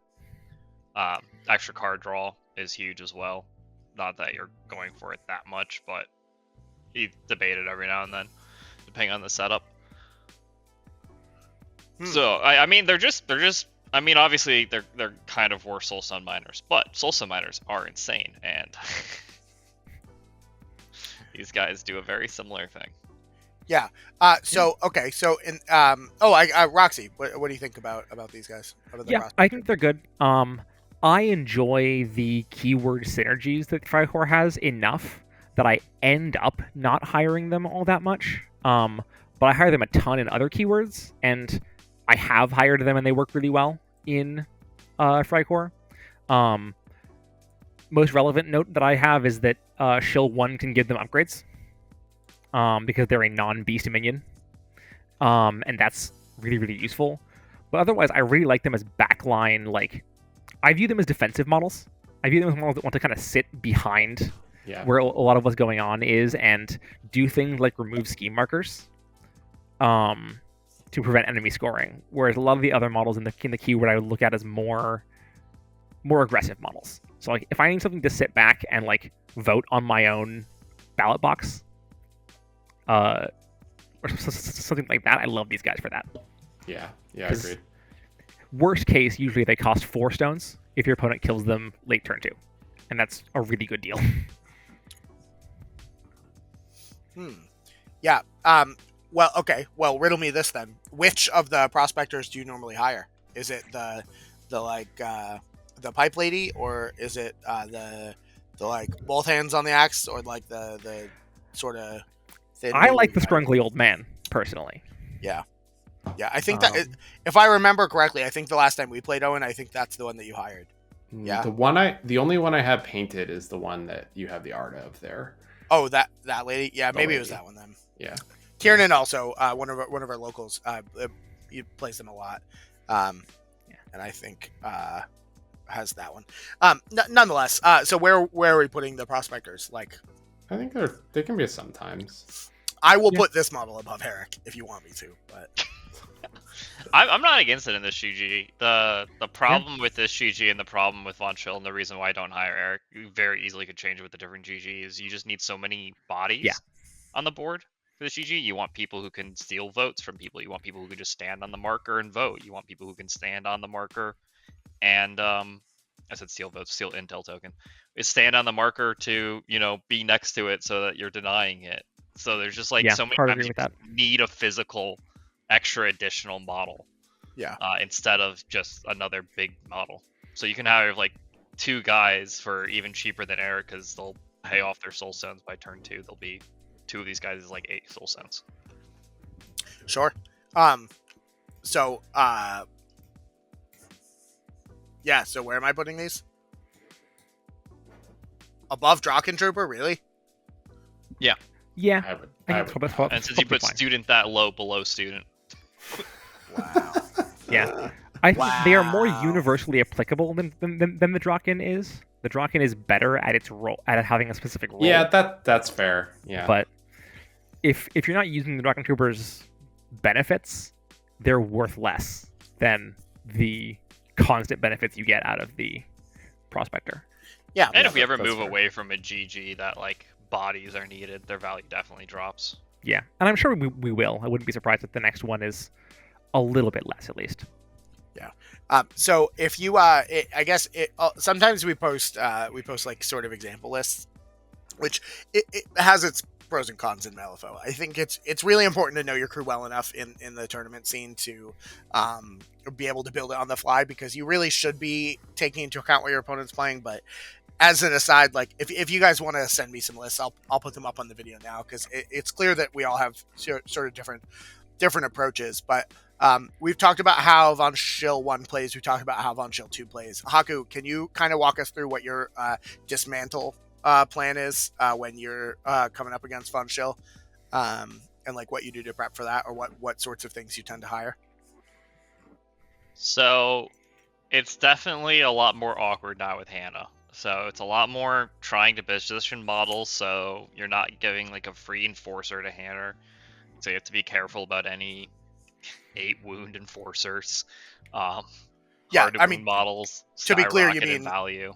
It's harder now because Hannah has secret tunnels. Yeah, and especially if you're playing against someone who's like me, who took student, then they secret tunnels up the board, they walk charge, and they get 2 focus attacks on you. Like, there's not a lot of models that survive that. Even with a hard to wound model, if you have like an 8 wound hard to wound model, they can guarantee kill that with 2 mins. Yeah. So She can also get around hard to win with rocket boots. yes, Just that on the as charge well. attack. So you have to be like, depending on what upgrade she gets and what she's coming in with, you have to be like legitimately very concerned now.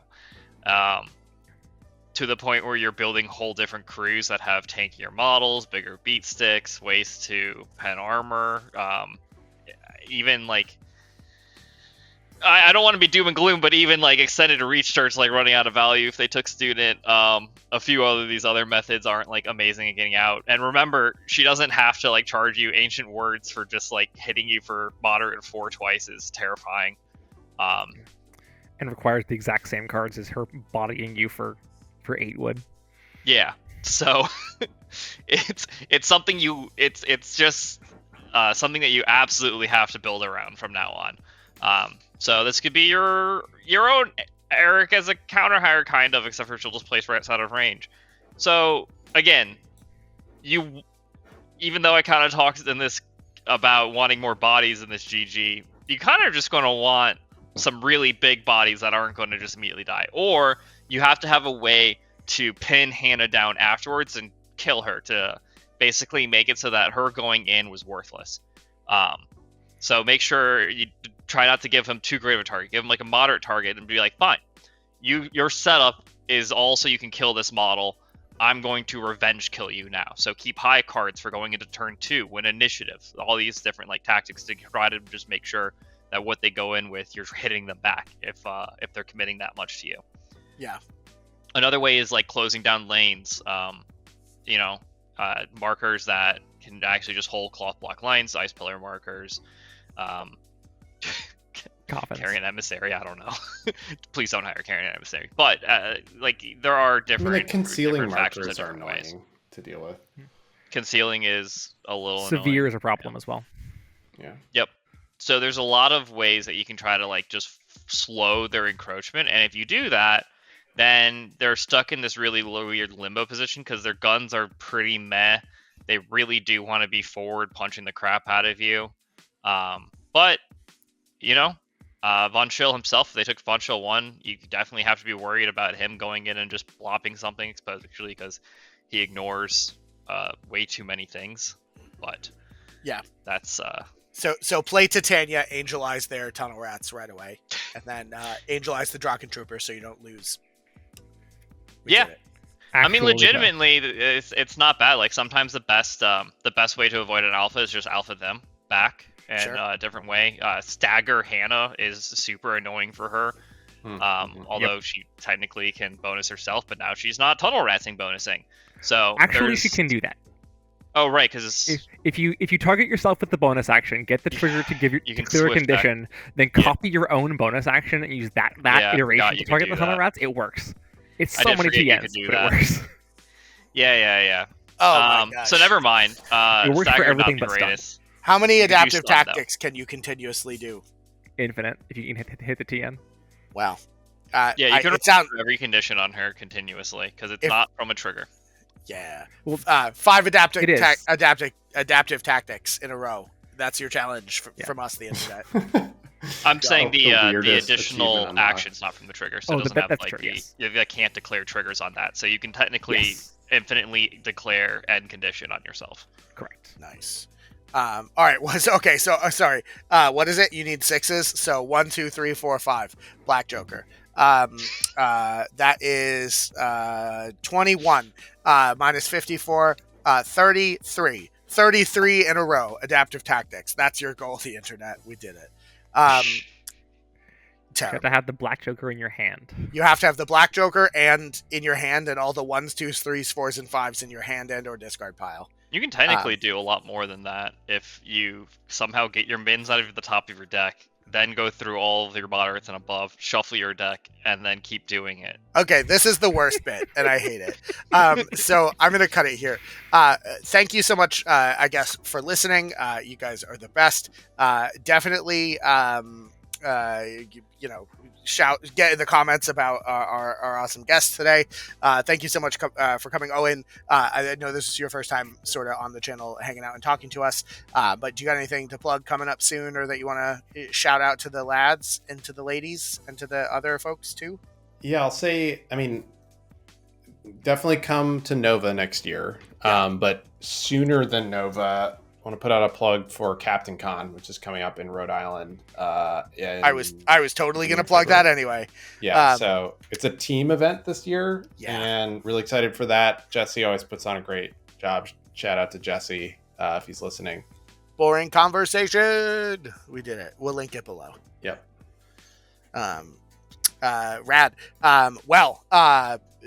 Super, super good. Roxy, thank you so much for coming. You've also never been on. And can I just say, I spoke with Roxy about coming on and appearing for this episode, 1 hour before we started filming this 2-hour-long video. So thank you so much. I'm super happy that Tyler put us in comment, and you're welcome back on the channel for sure in the future. Super happy to be here. And all I really have to say is support your local meta. Do you know what the next sort of central-ish eastern Mass? Are you coming to Captain Con? No, I'm not coming to Captain Con. I don't have the time or money to fly cross country right now. The $1,000 to fly here from the Pacific Northwest. Yeah, it's not cheap. Yep. Yeah, understandable. Well, if let us know when we're going to see you next for sure. Definitely. And maybe at Nova, who can say? And then Longton, thanks for coming. You're always here. What a lad! Yay! You did it. Do you have anything to plug going on soon? Are you gonna stomp some noobs in a Vassal, or are you gonna come to Capcom and Vassal Malifaux Vassal World Series going on now. My game. I don't know when this is coming out, but in theory, I've hopefully got out of groups if this comes out later. If not, watch me play groups. My games will be up in the next 2 weeks. Nice. Rad. I think I got one tomorrow. Nice. Rad. Good luck. Good luck in your game. And can I just say, for all the folks at home, thank you so much. If you like, subscribe, check out our Discord, it's down in the comments. Thank you so much to our Patrons who will be appearing on the screen now. You guys have helped us and me in particular in a huge way as of late. So thanks so much. You guys rock. Keep on keeping on. And I think the Patrons are going to see this video probably, I don't know if substantially longer, because we're kind of flying by the hip here, but definitely before everybody else. So maybe if you want to check out tier lists like this, check it out. This Von Schill tier list is brought to you by our patron Nick. He's like a local guy. He started supporting us a while ago, and quite frankly, this is well earned and way later than I thought it was going to be. So thanks for bearing with us. You guys are the best. Say goodbye to the internet, everyone. Goodbye, internet. Okay. Check internet out.